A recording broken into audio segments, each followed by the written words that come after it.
Bonsoir, chers élèves. Je suis devant cette caméra cet après-midi pour vous exposer le cours sur les acides carboxyliques, les dérivés de l'acide carboxylique et les esters à travers un organigramme. Tout est basé sur l'acide carboxylique. On a ici l'acide carboxylique de formule brute générale CnH2nO2 et de formule générale R-C double liaison O-OH.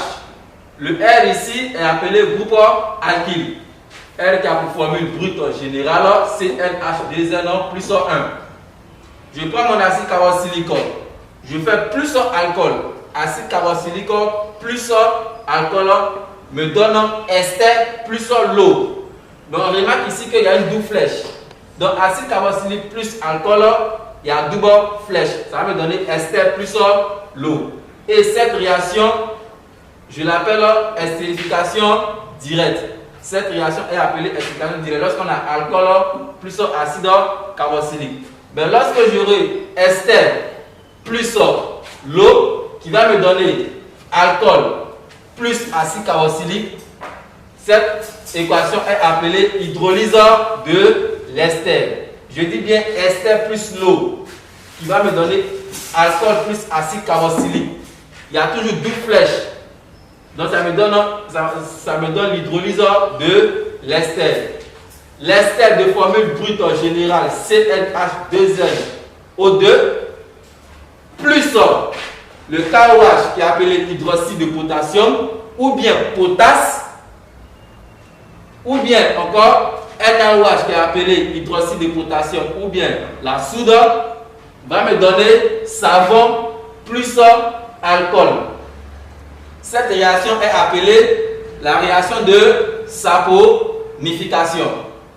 Le savon, on peut l'appeler encore carboxylate plutôt de potassium lorsque l'ester va réagir avec la potasse, ou bien le carboxylate de sodium lorsque l'ester va réagir avec la soude.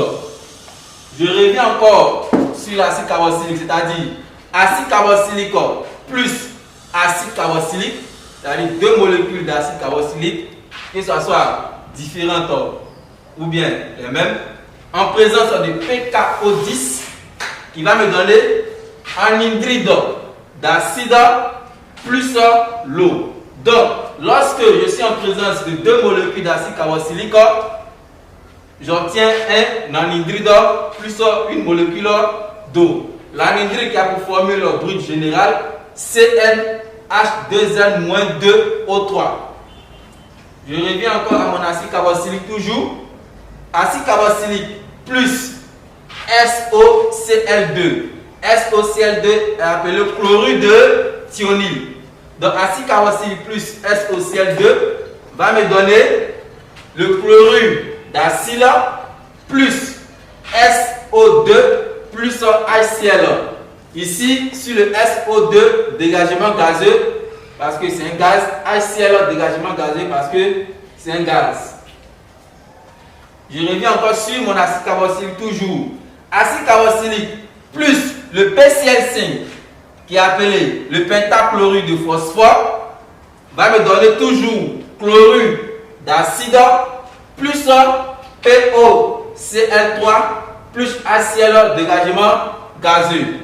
Donc j'ai deux manières d'obtenir un chlorure d'acide, c'est-à-dire je fais acide carboxylique plus le chlorure de thionyle ou bien acide carboxylique plus le pentachlorure de phosphore. Le chlorure d'acide et l'anhydride sont les dérivés de l'acide carboxylique. Je reviens encore à mon acide carboxylique, c'est-à-dire acide carboxylique plus NH3 qui est l'ammoniac. Donc acide carboxylique plus l'ammoniac me donne amide plus H2O. La formule brute générale des amides c'est CnH2n plus 1ON. Donc en nota bene ici, je vois chlorure d'acide plus alcool. Donc chlorure d'acide plus alcool me donne ester plus HCl, dégagement gazeux. Donc, ici aussi, j'ai un hydride d'acide plus alcool qui me donne un ester plus acide carboxylique de départ. Acide carboxylique de départ. Ces deux réactions qui sont là, c'est-à-dire ici, j'ai quoi? J'ai une dérivée de l'acide carboxylique et une dérivée de l'acide carboxylique plus alcool me donne ester, me conduit à quoi? À un ester. Ces deux réactions sont appelées estérification indirecte. Estérification indirecte, c'est-à-dire, bon, ici je vais donner les différents noms des différentes formules qui sont ici. P4O10 c'est DK, oxyde de tétraphosphore, SOCl2 comme je l'ai dit c'est le chlorure de thionyle. SOCl2 est appelé le chlorure de thionyle comme je l'avais signifié ici. Et le PCl5 est appelé pentachlorure de phosphore.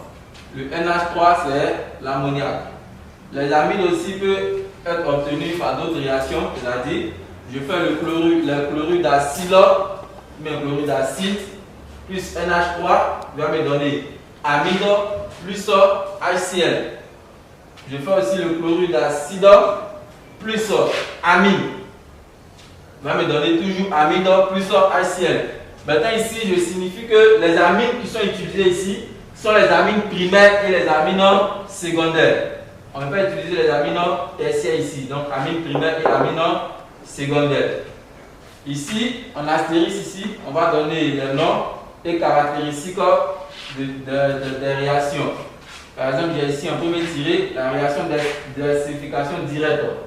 Cette réaction-là, elle est athermique, lente, limitée ou bien réversible. Limitée, on peut mettre à la place de quoi?